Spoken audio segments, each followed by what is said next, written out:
Masi sandok-chariba thoram asi Diamond Radio ni sandok-chaba Crime Reports. Nupi angangsing dathokliba tongan-tonganba Manipur khakta natana India ki kachin koya amadi angakpo crime sing asi aikoina wari oina kamjoduna miyamda khanghanjana na honajaba dugumba program amani Crime Reports. Ngasi mu puduna lakchari Crime Reports ke tangkak amada Mumbai da English sing ani mari mafam asida thokiba thodok amani English sing ani da information technology gi ekki India da ihan hanba cyber crime gu mari leina ihan hana hadu bikiba adugumba tangkak amana English sing ani da cyber internet Masik karino haibasi Bharat pumada leiriba police amadi miyamna masigi maramda khajikang adama khangba walam information technology gi makhada tongan ba department sing leiriba sing asiga leiriba police sing asiga su pau phongnaba matam adudi yam walam phone ama pairaba loinana sim ama black to leiraga seasonaba matungda tongan ba crime kamarum da seasonaba matamda police ki maikai digi amadi information technology gi ek asigi makhada tongan ba leiriba sing asina su phagatpa irai lainang mamamde Madugi matamda thokiba khudong thiba thodok amakhakni Mumbai da leiba Rosni inkhalakliba mahimasing tambal loiraba masagi job thiduna hingba ngamnanabagi honabada angappa lathingnakiba adugumlaba lupiama anganba matamda mobile internet yawkiba matungda tholokkiba adugumlaba case amani case asida Rosni mahaki number da wrong number amala wrong number asida som haiki hello Rosni ubiraba matamadu da Rosni ne kompi kana ubiraba Mane ai Rosni, you are very nice. Piba maduda pijol adu shelibado. Untuk no paksakre numidang sida. Aigi mang de hek lepogum ain hek ujaba. Waru baya diko. Matamadu Rosni na haiki. Kanano phone to birok libasibo. Phone to birok libas ai khangba ngamjadre. Karigino sumaina achopare wangang birisi karigino. Matamadu da nupa adu call thamkinami. Asumna Rosni gi phone da tongan ba phone number singdagi call kaya marum lagam. Masi kaktanatana call torukliba miyoi singsina call torukpa matamda Rosnibu karim kathai naduna fajadaba wahi hota kaya singna mahakbu invite torumi Rosni yamna ngaki karigidamukta phone torukliba miyoi singasina masak lotuna amadi fajadaba wahi hota singasi mangondo sijanaduna call torukliba no haibasigi maramna mahakok yamna sarami masigi matungda noma mahana company amadi yauriba adugi matungina miyoi singda magi client singda tongan ba project sing asigidama presentation details na chingba utpagi tangai fadaba kaya marum laki masina mahangna miyoi sing kaya da contact tawduna mahaki company gi asiguma thabak sing asigi matangda presentation unanaba details sing khanghana nabagi damak ayamam jamda mahangna silam nongma miyoi ema mahaki thabak asigi damak presentation amadi details sing unanabagi damakta gari ama waiduna tonglaga laklami maduda mahangna call tormi hello Mr. Mehra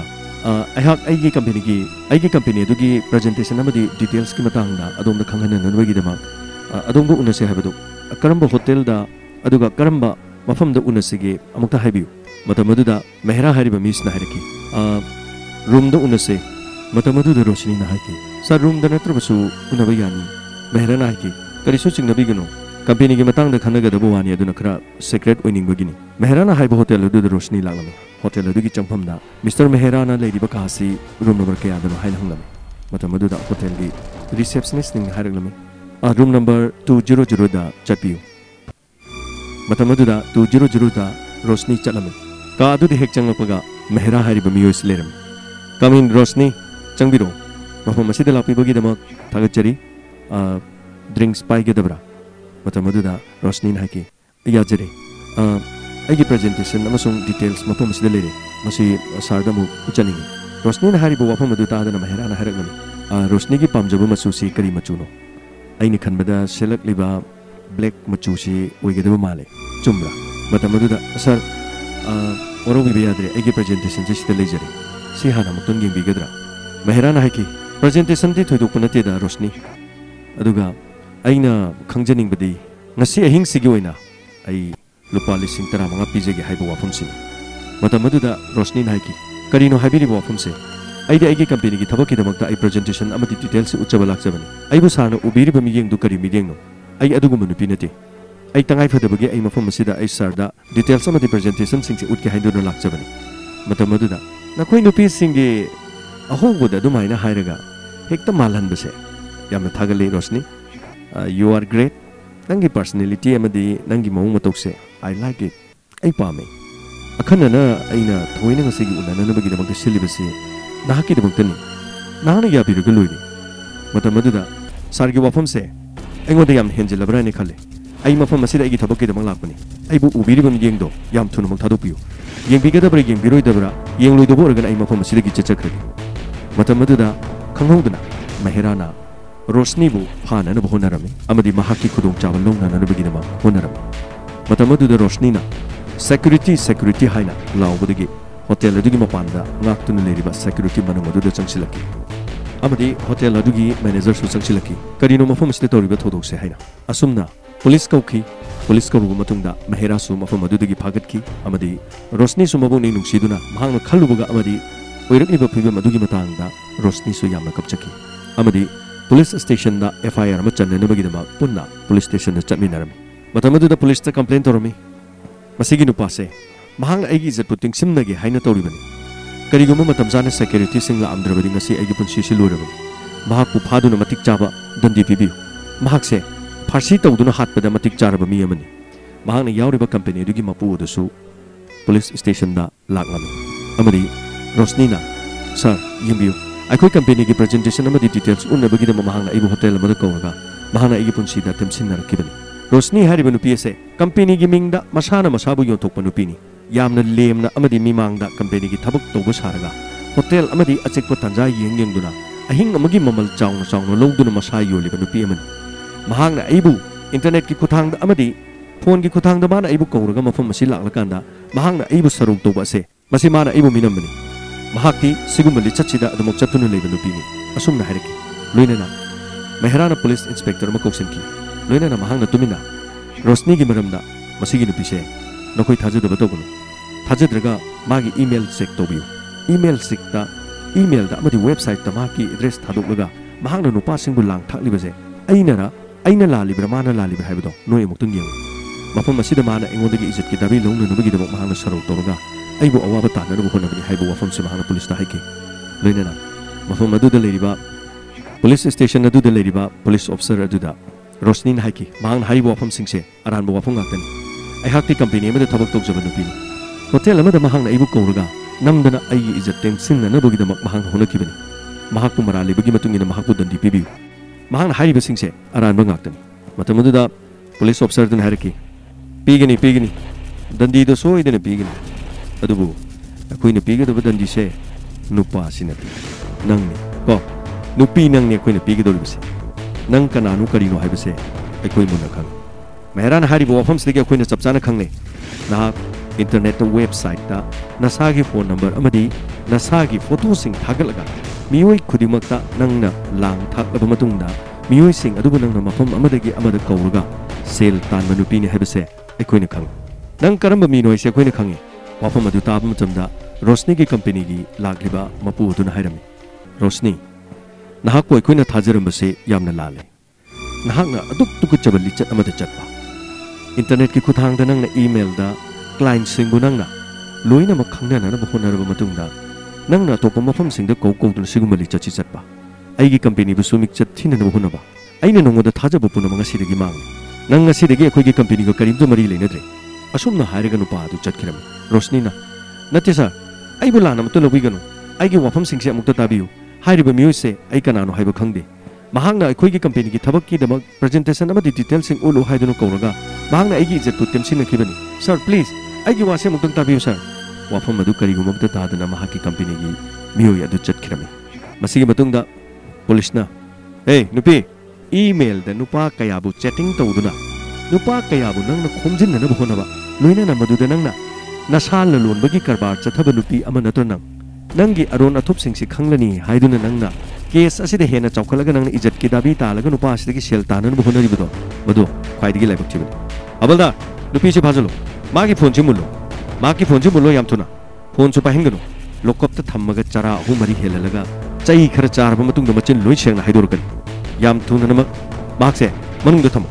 aina internet amadi phone call da mioi kaya marum wari sana haibo wafamse kanaguma masak khangdaba call kaya marum langa aingonda ayet pa apan ba pibagi damak aina andhirigi police station da complaint tawkiba ngasidagi tha ahungi mamangda leibani thajadraga sarna andhiri da amuktang call tawbiduna police station na hangbiu Rosni haiba nupi macha amagi mangonda tongan ma call kaya marunga mangonda apan ba piri haiba sigi matangda complaint tawi tawdi haiba complaint number do adumna khambining labadi अंधेरे वेस्ट अमुक्ता phone तौबियु sir आइबु लाना करिगेदमक उहनबिरिबनो हिंबा ngamnana होनजबदा मतमगे चौखलपुगी मतुंगिना कंपनी अमदे थबक यावजरगा ngamnanabagidamक tongan tongan presentation kya utuna aigi client singda company asigi चौखननबगीदमक होनखिबा नतना आइना कनागुम मता अरोन थोपतौखिबा लेते सारना हाइबिरिबदु करिनो मतमदुदा पुलिस ना हाइगे तुमि लायो मसिगी नुपीसे मसिन याम कनबा मिनी हबलदार हौजिक बाबु करि तौ लेरिगे नुपीसे याम थुना लोकप मनुंगदा पुसलो नंग नेंगोन हारिबो वादो आइगोंदा हाइगेदबा नते कोर्ट ता हाइगेदबा जज की ममांगदा नहांगना वाफम सिंगदो हाइगेदबा अचुमरान हाइबदुदी आइना लेपदबनी नंगना हाइरगा आइना तारगा हेक्ता थादोक याबा नतिने याम थुना नुपी मचासे मनुंगदा पुसलो मतमदुदा रोशनी पुलिस अदुगी वांगांगदा खजिकम खौतोक चादुनु लेखि लोइनना महाक लोकप मनुंगदा थंखि रोशनीगा यामना नकना तिनबा विवेक लाल अमदी महाकी मनाक्ता चंगदुना हारमी रोशनी करिसु वारुरन हौजिकते इलाइदना आइना लोइना फनबा सिंगा येंगोसे सी जेकेजी नि महाकी ममिंग लॉयर नि महाक से उकिल नि महाना याम थुना मफम असदगी नंबु थुना लोथोंगनी असुमना हाइरबा मतुंगदा विवेकना पुलिसता ममाय खुद लेक्सेललगा हाइरल पुलिस ना खोइबु ngawrobro करिसु मरान लेक्तबा नुपी अमबु नखोइना मरान लेक्ता पिसलगा लोकपता थंबा याब्रो अचु मरान करिमता खंगदन नोइने तोबा याब्रो मतमदुदा पुलिस ना हाइकी ओए मसे पुलिस स्टेशन नखोइगी नापागी युम नते मफम असिदा लावरगा वांगांबगी दमा नंसु लोकपता थमुरो मथों मरम खंगदन मफम असिदा वांगांबा याब्रो मरान लई लेते कोर्टता पुथोलगा खंगदबा अखोइना फारिबसे असी फावबदा पुलिसना फाबा मी हाइबसे मराल लेरबा मतुंगदा फाबा ngakतनी लंबीदे चटपा मी में हेक्ता फारगा लोकपदु थंबा याबा नते लोइनना पुलिसना हारमे सोम उकिल साहबना सु खरा तापियो सोमना पुरोकलिबा मियोय सिंग असे आइन से करिनो जे खरा खंगलो पुलिस स्टेशन दा लालगा पुलिस पु हेक्ता ngamga चेबसे करी एक पानबे याई हाइबदो सोमना सु खरा तापियो ने मतमदु उकिल दना हारम बिबे नंग सु खरा तपथो कोकेदोगे आ वफमसे कोइ थानना बदम खनसे अदु नंगना दमाय फिंगलदि थबकसे तोबा यारो अदुगा रोशनी करिसु वारुनु अखोइ लेरिको अदुगा अखोइ फाननबा सिंगे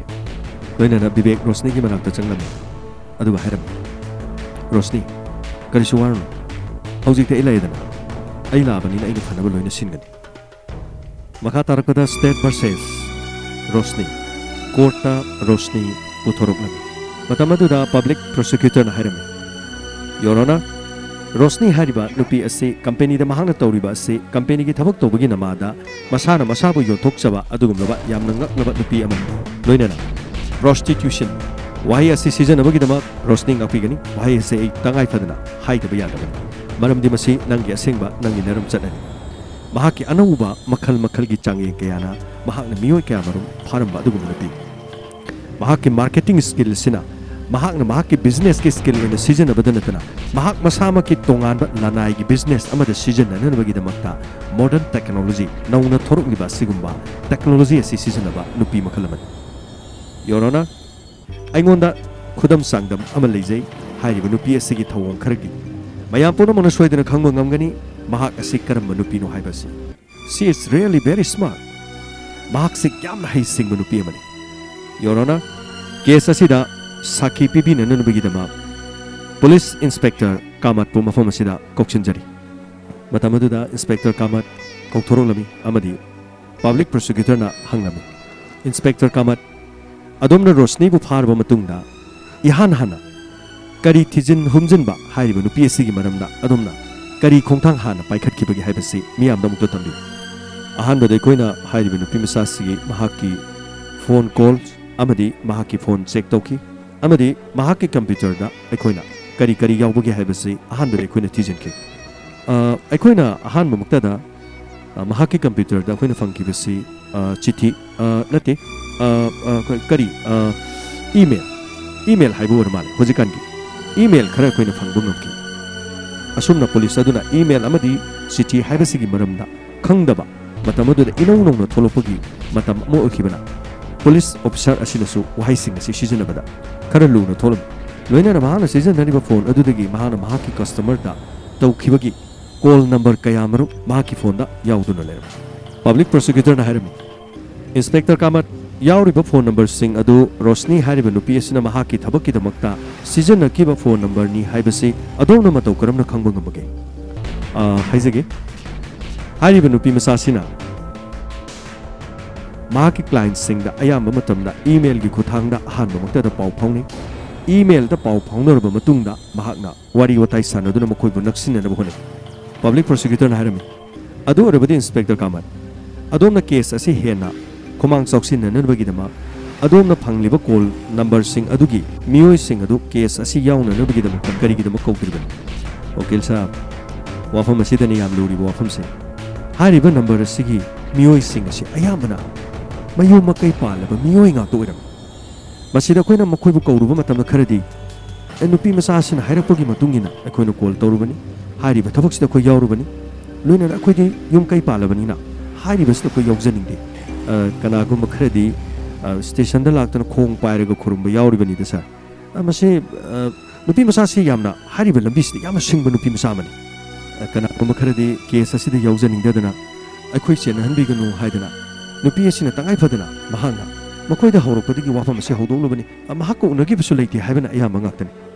your honor masigi matungda public prosecutor na harike your honor tasengna nupi ase masana masagi masabu yonthokchaba adugumba lalonbagi karbar amada saruk yaba nupi amani do anything to say anything more your honor it is a case of solicitation in engaging in prostitution hariba nupi ase masana masabu yonjabagi karbarda masamangna masagi masa yonjaba nupi amani haibasi inspector kamat adom chapikiba yar defense ke lawyer na harike your honor public prosecutor na matam punamakta mahogsagi matawgumna case asibu loidringegi mangoinhana case asibu loisanbagi mawong amada na thairaga punobagi damak chatle your honor mataw karamna sumna maralai trabanupi amabu hektamak maralai haiduna puthorokli wafam sing asina sakhi leitaba mawongda mahaku sakhi mapung phare haiduna maral mataw karamna pigadoribana your honor ayhangna hariba rosni hariba nupi masa sigi english sing ani mari march ke tang ahumda andheri west ki police station da complaint tokibagi fir gi copy amani sida leijare your honor hariba nupi masa asina matam aduda english sing ani mari da kanagumba miyoi kharana mahaki photo amadi mahaki id seasoner gu matungda mahaki fake account hangduna rosni masamak saduna internet thagalambagi asiguma kaya marum leibu matungdagi rosni masamakta mahaki client kharana mahaku unananabagi honarakpa matamda rosni masa oiraboi ningduna rosni da rape taunanabagi honarakiba thodok asida rosni bu ona tainana police na mahaki mateng pangadra haina khaluraba matungda police na karigumba amata thijandana rosni gi mayokta rosni bu mara leire haina sinnanabu honariba ase your honor matik chaba wali police ki hena investigation chatharaba matungda kari karamba leibagi haibasi thibagi mahutta fake account oiba fake email kharadagi wafam khara lokhalaba matungda rosni gi ngaktani haina sijanabagi mahutta account sing adu karamba email id dagi karamba jaga dagi karamba user na sijanakibano haibasi thigatnaga police na hena mapung phaba case asida changsin biram labadi yamna laibu phagadabani adubu karigumba sakhi sabon amata leitraba bhapna sajalaga hekta hairaba matungda your honor rosni bu maral leire haina haibasidi masi tasengnamak yadabu wafam amani your honor public prosecutor na hairiki police inspector amana piri wafam sing asida thijallaba matungda leplaba wafam asi your honor asengba amadi achumba wafam ni maram asina rosni hariba nupi asi tasengnamakki maral leiraba masana masabu yonjabagi asigumba thabak asida matam sangna chathaduna laknaba miyoi amani your honor matamaduda defense lawyer na hairaklami wafam asida hena sakhi leitringaida public prosecutor na wafam asida hena marik chumna hairibagi maramse public prosecutor gi wafam ase matik chaba praman wali asumna public prosecutor amadi defense lawyer animaki marakta yenaba aduda judge na hairami order thogliba ngasigi case ase cyber law gi thogdok ama oiba maramna hena kupna thijan humjalaba matungda amadi nakan animaki public prosecutor amadi defense lawyer animakna cyber law karino haibasi matungdadi homework phajana tawbiraba matungda case asi makha sathananabagi damakta lepnarasi lawyer animakpu aigi chamber da laknarba khanghanjari loina nangasi gi court is adjourned asumna public prosecutor amadi defense lawyer animak phaminaduna judge aduna haram aikoi hojik rosni bu bail da thadokpa tare matamaduda public prosecutor na haram sir mahapu bail da thadokpuri maram chadi matamaduda aigi wasim munata ko mahak terrorist amanate aikoina mahaku bail piringi matamda numit 15 ni khudingi police station da mahak lakadabani loinana ꯃꯍꯥꯛꯁꯨ ꯊꯧꯗꯣꯛ ꯑꯁꯤꯗ ꯆꯦꯟꯅꯗꯦ ꯍꯥꯏꯕ ꯑꯁꯤ ꯃꯇꯤꯛ ꯆꯥꯅ ꯎꯠꯄ ꯌꯥꯅꯅꯕ ꯑꯃꯗꯤ ꯃꯁꯤꯒ ꯃꯔꯤ ꯂꯩꯅꯕ ꯀ꯭ꯔꯥꯏꯝ ꯕ꯭ꯔꯥꯟꯆꯀꯤ ꯃꯤꯑꯣꯏꯁꯤꯡꯅ ꯀꯨꯞꯅ ꯊꯤꯖꯤꯜꯂꯕ ꯃꯇꯨꯡꯗ ꯀꯦꯁ ꯑꯁꯤ ꯆꯠꯊꯕ ꯌꯥꯅꯅꯕꯒꯤꯗꯃꯛꯇꯅꯤ ꯂꯣꯏꯅꯅ ꯄꯕ꯭ꯂꯤꯛ ꯄ꯭ꯔꯣꯁꯤꯀ꯭ꯌꯨꯇꯔꯅꯗꯤ ꯃꯔꯥꯜ ꯂꯩꯔꯦ ꯍꯥꯏꯕꯁꯤꯒꯤ ꯈꯨꯗꯝ ꯆꯥꯡꯗꯝ ꯃꯇꯤꯛ ꯆꯥꯅ ꯂꯩꯔꯕꯅꯤꯅ ꯃꯍꯥꯛꯀꯤ ꯃꯔꯥꯜꯒꯤ ꯃꯇꯨꯡꯏꯟꯅ ꯃꯔꯥꯜ ꯐꯪꯐꯝ ꯊꯣꯛꯏ ꯍꯥꯏꯕ ꯋꯥꯐꯝ ꯑꯁꯤ ꯖꯖꯇ ꯍꯥꯏꯔꯝꯃꯤ ꯑꯗꯨꯕꯨ ꯖꯖꯅ ꯍꯥꯏꯔꯝꯃꯤ ꯃꯤꯁꯇꯔ ꯄꯕ꯭ꯂꯤꯛ ꯄ꯭ꯔꯣꯁꯤꯀ꯭ꯌꯨꯇꯔ ꯅꯍꯥꯛꯅ ꯀꯦꯁ ꯑꯁꯤꯗ ꯍꯦꯛꯇꯃꯛ ꯑꯆꯨꯝ ꯑꯔꯥꯟ ꯈꯪꯗꯅ ꯃꯍꯥꯛꯄꯨ ꯑꯩꯈꯣꯏꯅ ꯗꯟꯗꯤ ꯄꯤꯅꯤꯡꯂꯤꯕꯅꯤ ꯍꯥꯏꯗꯨꯅ ꯄꯤꯕ ꯑꯁꯤ ꯍꯦꯛꯇ ꯌꯥꯕ ꯅꯠꯇꯦ ꯃꯁꯤꯒꯤ ꯔꯥꯏꯠꯁꯤ ꯅꯉꯣꯟꯗꯁꯨ ꯂꯩꯇꯦ ꯑꯩꯉꯣꯟꯗꯁꯨ ꯂꯩꯇꯦ ꯃꯤꯁꯝ ꯑꯃꯕꯨ ꯃꯍꯥꯛꯀꯤ ꯃꯔꯥꯜꯒꯤ ꯃꯇꯨꯡꯏꯟꯅ ꯗꯟꯗꯤ ꯐꯪꯕ ꯍꯥꯏꯕꯁꯤꯗꯤ ꯁꯣꯏꯗ꯭ꯔꯕ ꯋꯥꯐꯝꯅꯤ ꯍꯦꯟꯅ ꯀꯦꯁ ꯑꯁꯤꯒꯤꯗꯃꯛ ꯑꯗꯣꯝꯅ ꯀꯦꯁ ꯑꯁꯤ ꯍꯦꯟꯅ ꯆꯥꯎꯈꯠꯍꯟꯒꯦ ꯅꯠꯇ꯭ꯔꯒ ꯃꯥꯏ ꯄꯥꯛꯍꯟꯒꯦ ꯍꯥꯏꯔꯕꯗꯤ ꯑꯗꯣꯝꯁꯨ ꯁꯥꯏꯕꯔꯒꯤ ꯑꯦꯛꯁꯄꯔꯠ ꯑꯃꯒ ꯇꯥꯟꯅꯕꯤꯗꯨꯅ ꯀꯦꯁ ꯑꯁꯤ ꯃꯊꯪ ꯊꯦꯡꯅꯕ ꯃꯇꯝꯗ ꯍꯦꯟꯅ ꯃꯇꯤꯛ ꯆꯥꯕ ꯁꯥꯈꯤ ꯀꯌꯥ ꯃꯔꯨꯝ ꯄꯨꯊꯣꯛꯅꯕ ꯍꯣꯠꯅꯕꯤꯌꯨ ꯃꯁꯤꯅ ꯑꯗꯣꯝꯒꯤꯁꯨ ꯑꯃꯗꯤ ꯄꯨꯝꯅꯃꯛꯀꯤ ꯑꯣꯏꯅ ꯑꯐꯕ ꯑꯣꯏꯒꯅꯤ ꯃꯔꯝ ꯑꯁꯤꯅ ꯃꯇꯤꯛ ꯆꯥꯕ ꯁꯥꯈꯤ ꯂꯩꯔꯕꯗꯤ ꯃꯊꯪꯒꯤ ꯊꯥ 2ꯒꯤ ꯃꯇꯨꯡꯗ ꯑꯃꯨꯛ ꯍꯟꯅ ꯀꯦꯁ ꯑꯁꯤ ꯊꯦꯡꯅꯒꯅꯤ ꯊꯦꯡꯅꯒꯗꯧꯔꯤꯕ ꯑꯁꯤꯁꯨ ꯁꯥꯏꯕꯔ ꯀ꯭ꯔꯥꯏꯝꯒꯤ ꯀꯥꯡꯕꯨꯅ ꯍꯥꯏꯔꯤꯕ ꯑꯁꯤ ꯃꯇꯤꯛ ꯆꯥꯕ ꯁꯥꯈꯤ ꯁꯥꯕꯣꯟ ꯄꯨꯊꯣꯛꯂꯕ ꯃꯇꯨꯡꯗꯅꯤ ꯀꯔꯤꯒꯨꯝꯕ ꯄꯨꯊꯣꯛꯄ ꯉꯝꯗ꯭ꯔꯕꯗꯤ ꯃꯈꯥ ꯇꯥꯅ ꯃꯇꯝ ꯂꯦꯞꯂꯒ ꯀꯦꯁ ꯑꯁꯤ ꯑꯃꯨꯛ ꯁꯣꯛꯅꯕ ꯇꯥꯕꯅꯤ ꯃꯔꯝ ꯑꯁꯤꯅ ꯃꯊꯪꯒꯤ ꯀꯦꯁꯇꯗꯤ ꯎꯀꯤꯜ ꯑꯅꯤꯃꯛꯅ ꯁꯥꯏꯕꯔꯒꯤ ꯂꯣꯁꯤ ꯀꯔꯤꯅꯣ ꯁꯥꯏꯕꯔ ꯀ꯭ꯔꯥꯏꯝꯁꯤ ꯀꯔꯤꯅꯣ ꯍꯥꯏꯕꯁꯤ ꯃꯨꯟꯅ ꯄꯔꯥ ꯅꯩꯅꯕꯤꯔꯒ ꯀꯦꯁ ꯑꯁꯤ ꯑꯆꯨꯝ ꯑꯔꯥꯟ ꯄꯨꯊꯣꯛꯅꯅꯕꯒꯤꯗꯃꯛꯇ ꯍꯣꯠꯅꯕꯤꯌꯨ ꯑꯁꯨꯝꯅ ꯍꯥꯏꯈꯤꯔꯝꯃꯤ ꯃꯊꯪꯒꯤ ꯅꯨꯃꯤꯠꯇ ꯄꯨꯂꯤꯁ ꯁ꯭ꯇꯦꯁꯟ ꯑꯗꯨꯗ इंस्पेक्टर कामत की ममांग थारीब चौकरी अदुदा मियोय अमा फमदुना लेरमे इंस्पेक्टर कामत हाइकी ओय कना नंगे कनो होय मा हाइदना नंग चौकरी द फमिदु कइगिनो ओय होगलो मतमदुदा नुपादु करिगुबम त मोंग हादना फमलमे इंस्पेक्टर कामना ए हबलदार सि नुपाजे थांगलो मपान दि थोको मतमदुदा नुपादु नारकी साइबर क्राइम की एक्सपर्ट नि लक्सरी बसे पुलिस स्टेशन नसिना केस अमा मथोंग मरम खंगदना ममई मकोक ओना लाइब पाव मताई चुमरा करी साइबर क्राइम एक्सपर्ट ओ अखोई मतिंग पांगबा लाइबा अदु ngasa हाय यादो नो आई नखोई मतिंग पांगबा लाप नदि स्पेशली फ्रॉम क्राइम ब्रांच तिगी लापनी अखोई गी थौदी असेंगबा अचुम्बा लंगला लंचिन पुथोक हाइबसे अखोई गी थौनी पृथ्वी से अवोनब यावल की इंटरनेट साइबर थोलुक्लिबसिंग असि चुमना अमदि नियम लाना कदाइदे कनाना करीदे सिजनरको मतमदा थोलको केसिंग असि मायोकननबगिदमा स्पेशली साइबर क्राइम की एक्सपर्ट सिंग नतना कनागुम अमतना चुम्बा लंगला लंजिन पुथोकपंगम सेमजन साजिंदुना सेलना अमदि मिचंग संगना हेक्तमक लेइबे याबा नते साइबर क्राइम की एक्सपर्ट अदोंगी मो मतोसिन खंगबंगमी अयापु मफम से तरामना उंगलिबा मोंग मतोसिना मफम असिदा करिगुम खरिदि तायोनारे हाइबसि मतमदुदा इंस्पेक्टर कामत हाइगिरम नसाइना हाइयादो अदु अखोई मसेन अमतन केस असिगी मतांगदा थिजमल लाबनिना लाव अदोंगी का तक्चरगे असुमना माहकी का दबसल ओ mister cyber crime expert your seat is here नंगी का सिदा लेरे नंगी फमम सि लेरे मफम असिदगी नेनबि तारे फना कना नखोइना चुम्बा पुथोंलबसो अखोइना पुथोकिबसिदगी हेना पुथोकपंगमोइदा सही कया अखोइना इंस्पेक्टर ओइदना पुलिस की थबक तोरलिबसे अरानबा कयाबो अखोइना मखोइबो दंदी पिकिबो गातो नखोइ हुजिकानगी करी ईमेल करी चैटिंग मदु अखोइदा कछु चंगबो यारो लोइना येंबिउ कंप्यूटर असिदगी करी फंगबगे अमदी मफम असिदा करी तोबगे हाबदो नुपीदुगी अकाउंट नि सिलेसे मागे अकाउंट सिदा हांगागा करी लेबगे मंगोदगी करी तोगे दो अखोइनि येंबा याबा येंगबने फंबिउ मिस्टर साइबर क्राइम एक्सपर्ट नियो यदुना माकी चौकरी द फमम अमदी उफुल थांगलबा निंगथिने येंगसिनबिद्रबा का अदुदा निंगथिजना फमलम इंस्पेक्टर कामत आई अदोंगी मिंग खंजे लोइना अदोम नाइबो मिस्टर साइबर क्राइम एक्सपर्ट हाइबिबगी महुता अमन हाइने कोबिबे यागनी so my name is Aman specially from crime branch असेंबा लंगला लंचिन पुथोक हाइबसे खोइगी थौनी अदुना थबकसी खर कुपना सेक्शन तौबदाय कामन हाइरम येंबिउ तौबिउ अखोइने क्या रहन थीबदा मरा लेखरबा मी अमनी अदोना करी थिरगा करीबु फंगकदोरिबा एनीवे येंबिउ अवार अपा हाइबिरो इसिंगुबु पुजरकदरा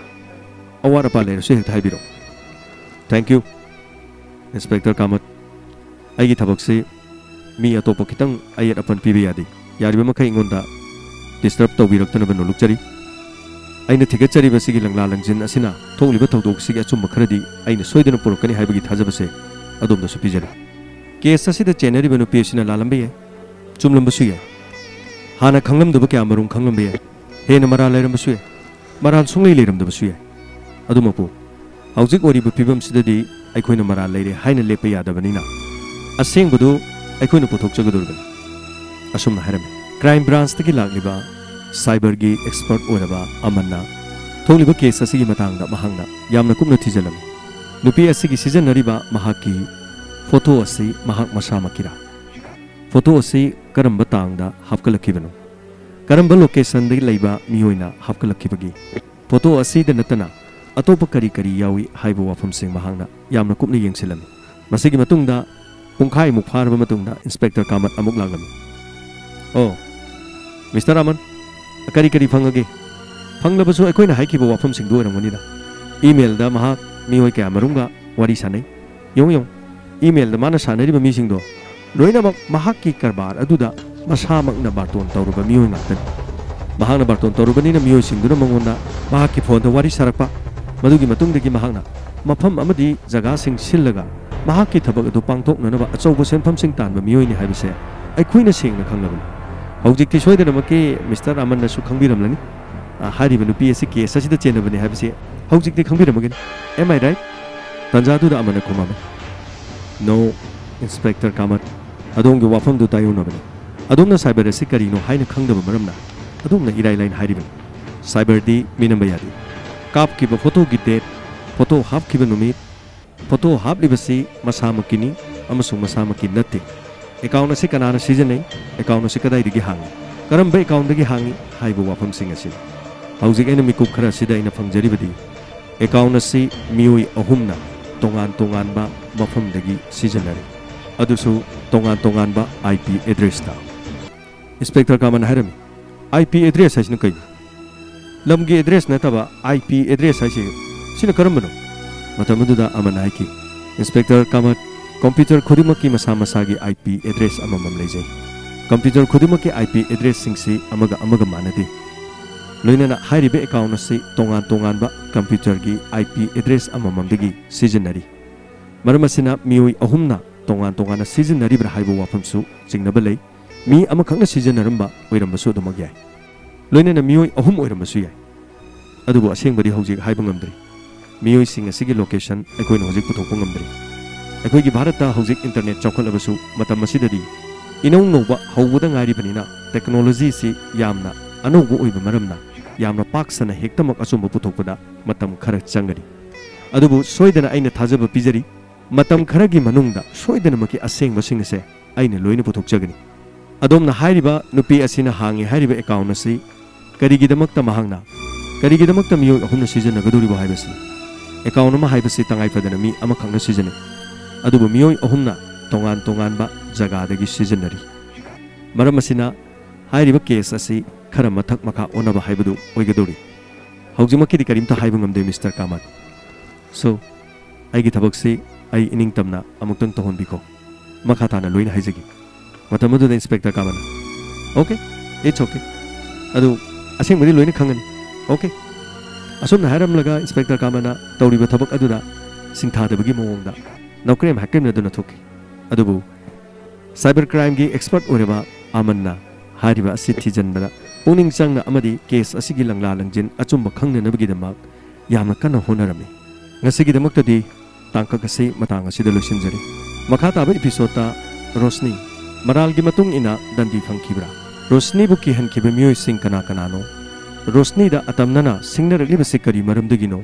hariba IT technology asigi India gi manungda ihan hana dandi pikibasi kanada pigadoribano haibase mathangi episode ta amu tamjagi wari paring asi lijarakpa amadi tamjarakpa matamda तोइने सिजनदबो वहाई वता खरा सिजनकिबा असिगिदमक ताबिरिबसिंगना पुक्चेल चावना गापिगनि लोइनना सेक्शन लेबियो वखन लेताबियो टिल देन खुरुमजरी असि संदुक्तरिबा थरोमसि diamond radio संदुक्चबा crime reports